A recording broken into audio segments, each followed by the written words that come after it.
Hello everyone. आज हम history का अगला टॉपिक मौर्यन आर्ट कवर करने जा रहे हैं।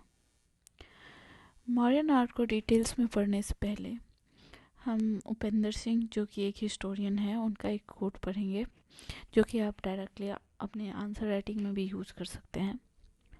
मौर्यन आर्ट और आर्किटेक्चर मौर्यन एम्पायर की पॉलिटिकल स्टेबिलिटी और इकोनॉमिक प्रॉस्पेरिटी को रिफ्लेक्ट करती है।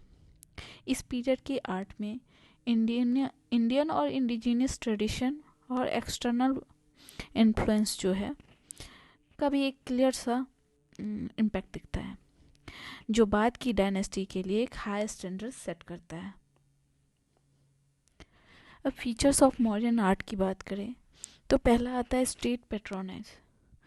मतलब कि मॉडर्न रूलर्स जो है, स्पेशली अशोका, उसने आर्ट और आर्किटेक्चर को एक्टिवली सपोर्ट किया, और इसके जो ग्रैंड स्ट्रक्चर्स होते थे वो इम्पीरियल ऑथोरिटी और पावर को शो करता था। मटेरियल एक्सेलेंस की बात करें तो मॉडर्न आर्ट की सबसे बड़ी पहचान है कि हाईली पॉलिश्ड सैंडस्टोन हुआ करता था। ठीक है, और इस पॉलिश को मॉडर्न पॉलिश भी कहा जाता है, जो स्टोन को शाइनी और स्मूथ बना देता था।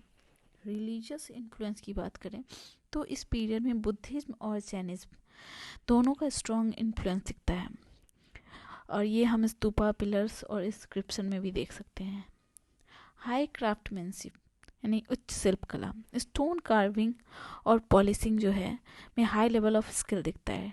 डिजाइन सिंपल थे पर फिनिशिंग बहुत एडवांस थी।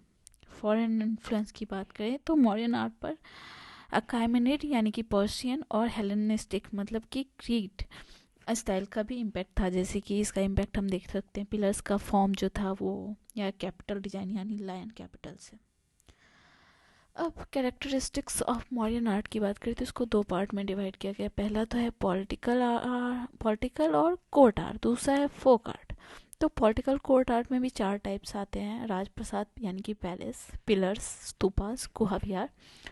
और फोक आर्ट में आते हैं, पहला तो पोट्री है, दूसरा स्कल्पचर है। स्कल्पचर को भी दो पार्ट में डिवाइड किया गया है। पहला है एनिमल फिगर्स जो कि पिलर्स पे होते थे। दूसरा होता था कि इंडिपेंडेंट आर्टिसन के द्वारा स्कल्पचर बनाए जाते थे। अगर हम मॉडर्न आर्ट के पीरियड की बात करें तो ये डेवलप्ड होता है बिटवीन 4th से लेकर के 2nd century BC under the Mauryan empire.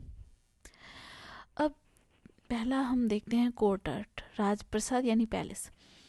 जो चंद्रगुप्ता मौर्य के द्वारा कुम्हरार पैलेस बनाया गया था वो मेनली जो है वुड को कार्व करके बनाया गया था।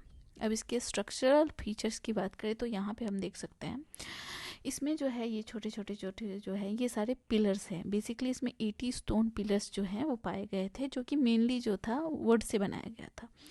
अगर हम बिल्डिंग की लेंथ की बात करें तो ये अराउंड 140 फीट के अराउंड था और विड्थ 120 फीट के अराउंड था। पिलर्स जो थे वो मेनली बनाए गए थे रेड सैंडस्टोन से, और ये जो है बहुत ही ब्राइटली पॉलिश थे। असेंबली हॉल की बात करें तो ये हिप्पो स्टाइल हॉल था। हिप्पो मतलब होता है अंडर, स्टाइल मतलब हो गया पिलर्स। जो इसके जो छत होते थे वो सारे जो है पिलर्स पे ही टिके होते थे। ये इतना फेमस ये पैलेस था कि कुछ स्कॉलर्स ने इनमें इस पैलेस पे कमेंट किया है, जैसे कि जिसमें पहला आता है मेगास्थनीज, जो इसको बोलते हैं one of the greatest creation of mankind. Fahien जो है चाइनीज स्कॉलर है, उन्होंने बोला कि गॉड गिफ्टेड मॉन्यूमेंट है। एरियन जो है वो बोलता है कि उन्होंने जो है चंद्रगुप्त के पैलेस को कंपेयर किया है अकैमेनिड पैलेस ऑफ सूसा एंड इकबटाना। अब बात करते हैं पिलर्स की, अशोकन पिलर्स की। इसका मेन पर्पस क्या था? अशोका ने जो जो भी पिलर्स बनवाए उसके पीछे एक तो था कि वो अपने, पहला ये था कि बुद्धा की लाइफ से जो भी इम्पोर्टेंट इवेंट थे और उससे रिलेटेड होली प्लेसेस थे उसको मार्क करने के लिए बनाया। और जो पिलर्स पे जो है इंस्क्रिप्शन हुआ करते थे, उसका पहला कारण तो ये था कि उनको अशोक को धम्म को प्रचार प्रसार करने के लिए पिलर्स का यूज़ करते थे। दूसरा था कि अशोका की जो भी पब्लिक के लिए ऑर्डर्स होते थे उसको वो पिलर्स पे खुदवाते थे। पिलर्स के टाइप्स में देखें तो पहला आता है स्क्रिप्टेड पिलर्स, जो कि इसका एविडेंस मिला है कहाँ से मिले हैं ये स्क्रिप्टेड पिलर्स। तो दिल्ली मेरठ से, सारनाथ हो गया, सांची, रामपुरवा से सिंपल कॉलम्स में आते हैं, जैसे कि जो कि बिहार में पाए गए हैं वो बसाठ वैशाली से, कोसार जो जहानाबाद से है। अब इसके मोस्ट फेमस पिलर्स की बात करें तो पहला आता है सारनाथ पिलर, जो कि यूपी में है, वाराणसी के आसपास। ये बुद्धा के फर्स्ट सरमन को कॉमेमोरेट करता है। यहाँ पे जो है लायन कैपिटल है, जो कि ऊपर में जो ये वाला एनिमल वाला फिगर होता है, ये हो गया लायन कैपिटल। इसमें क्या है, 4 लायंस जो है 4 डायरेक्शन में फेस कर रहा होता है सारनाथ के पिलर पे। जबकि रामपुरवा पिलर जो कि वेस्ट चंपारण में है, उसकी बात करें तो उसके टॉप पे जो है नेचुरल बुल फिगर है। लौरिया नंदनगढ़ पिलर जो कि इस चंपारण में है, उस पर सिंगल लायन जो है टॉप पे बैठा हुआ है। अब हम पिलर्स के पार्ट्स की बात करें, जो सबसे ऊपर रहता है वो एनिमल फिगर हो गया। उसके नीचे जो रेक्टेंगुलर ये रहता है उसको एबेकस बोलते हैं। उसके नीचे एक इन्वर्टेड लोटस होता है और उसके नीचे कैपिटल, और ये जो लंबा सा होता है वो सैफ्ट बोला जाता है। स्ट्रक्चर फीचर की बात करें तो ये जो पिलर्स होते हैं वो रेड सैंडस्टोन से बनाए जाते थे, जो कि चुनार से लाया जाता था। हाइट की बात करें तो अप्रॉक्सीमेटली 35 से 50 फीट होता था, और वेट जो है अराउंड 50 टन्स होते थे। इसमें स्पेशल पॉलिश किया जाता था, जिसे मॉडर्न पॉलिश भी बोलता था, जो कि अभी भी उतना ही साइन करता है जितना उस टाइम करता था। अब बात करते हैं स्तूपा की। जो इसके जो स्ट्रक्चर होते थे मौर्यन एम्पायर के पीरियड के टाइम पे बने हुए स्तूपा की, तो वो डोम शेप्ड होते थे, और जो है ये बुद्धा के रेलिक्स पे बनाए जाते थे। इसकी पार्ट्स करें तो मेन पार्ट्स आता है स्टार्टिंग में तोरण, जो एंट्री गेट होता था, और वेदिका हो गया, बाउंड्री वाल जो होता था चारों साइड से। प्रदक्षिणा पथ हो गया, जब हम आगे ऊपर बढ़ते हैं तो ऊपर में बना हुआ था एक सर्कुलर पाथ होता था। और अंडा हो गया, ये हेमिस्फेरिकल डोम जो शेप का है वो। हर्मिका हो गया, स्क्वायर रेलिंग होता था सबसे ऊपर पार्ट में, को हर्मिका बोलते हैं। और छतरी सबसे सबसे टॉप पे रहता था, जो कि अम्ब्रेला लाइक स्ट्रक्चर होता था। अब मौर्यन पीरियड के टाइम के जो स्तूपा थे उसमें जो मोस्ट फेमस है वो पहला आएगा सांची स्तूपा, दूसरा हो गया बरहुत स्तूपा जो कि एमपी में है, धौली शांति स्तूपा जो कि उड़ीसा में है, जो कि एक कलिंगा वार का भी साइट था, और फिर आता है धामेक स्तूपा सारनाथ यूपी में, बुद्धा का जहाँ पहला सरमन हुआ था। गुहा विहार केव्स की बात करें तो ये बेसिकली मॉन्क्स के रेसिडेंस के लिए बनाए जाते थे, रॉक को कट करके। अब गुहा विहार के स्ट्रक्चरल फीचर्स की बात करें तो इसके जो रूफ्स और वॉल्स होते थे वो काफ़ी ब्राइट पॉलिश किए जाते थे, और वॉल्स और सीलिंग को जो है ग्लास की तरफ पॉलिश किया जाता था। और ये बहुत डिफरेंट वेरियस सेक्ट के लिए बनाए जाते थे ये गुहा विहार, जैसे कि जिसमें आता है आजीविका सेक्ट और बुद्धिस्ट सेक्ट। अब इसके जो मोस्ट फेमस एग्जाम्पल है गुहा विहार के, वो है एक तो बराबर केव्स, जो कि अशोका के द्वारा बनाया गया था और डोनेट किया गया था आजीविका सेक्ट को। अब बराबर केव्स को भी 4 केव्स में डिवाइड किया गया। पहला आता है लोमस ऋषि केव। इसकी जो एंट्रेंस है वो चैत्या आर्क के जैसा होता है, और जो इंटीरियर होता है वो ओवल होता है।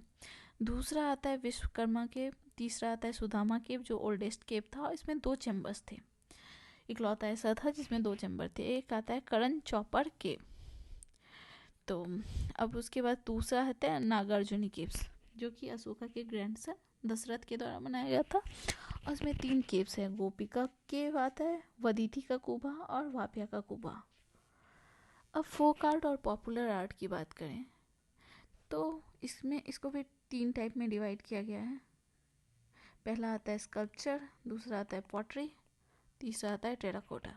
स्कल्पचर में जो मटेरियल मेनली यूज होता था वो था सैंडस्टोन, बट इसके अलावा कभी कभी ओकेजनली जो है मेटल भी यूज़ किया जाता था। इसके थीम्स जो होते थे जो बुद्धिस्ट, जैनिज्म और फोकलोर स्टोरीज से रिलेटेड होते थे।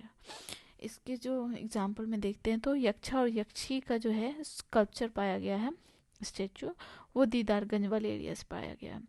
फिर nude statue of Jain Monks भी पाया गया है, स्कल्पचर ऑफ लाफिंग बॉय भी पाया गया। पॉटरी की बात करें तो ये जो पॉटरी थे वो नॉर्दर्न ब्लैक पॉलिश्ड वेयर थे, और इसके जो है काफ़ी ल्यूमिनियस ब्लैक फिनिश हुआ करता था। इसको व्हील थ्रोन टेक्निक्स की मदद से बनाया जाता था, और इसमें जो है पॉटरी बनाने के पीछे का वजह ये था कि डोमेस्टिक और रिचुअल पर्पस के लिए बनाया जाता था। इसके एग्जाम्पल्स में जार्स और वेसेस आते हैं। टेराकोटा में जो मूर्तियाँ बनती थी वो ज़्यादातर एनिमल्स लाइक बर्ड्स, एलिफेंट और हॉर्सेस के होते थे। और मेल और फीमेल जो फिगरेंस या मूर्ति पाई गई है तो कहाँ कहाँ से पाई गई है, तो एविडेंस मिलता है सारनाथ से, मथुरा से, कौसाम्बी और बसाड़ से। और ये जो आइडल्स होते थे नॉन रिलीजियस पर्पस के लिए बनते थे और पब्लिक इंटरटेनमेंट पर्पस से बनते थे, के लिए बनाए जाते थे।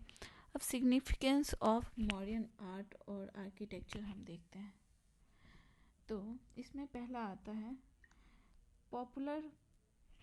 Popularise the use of stone.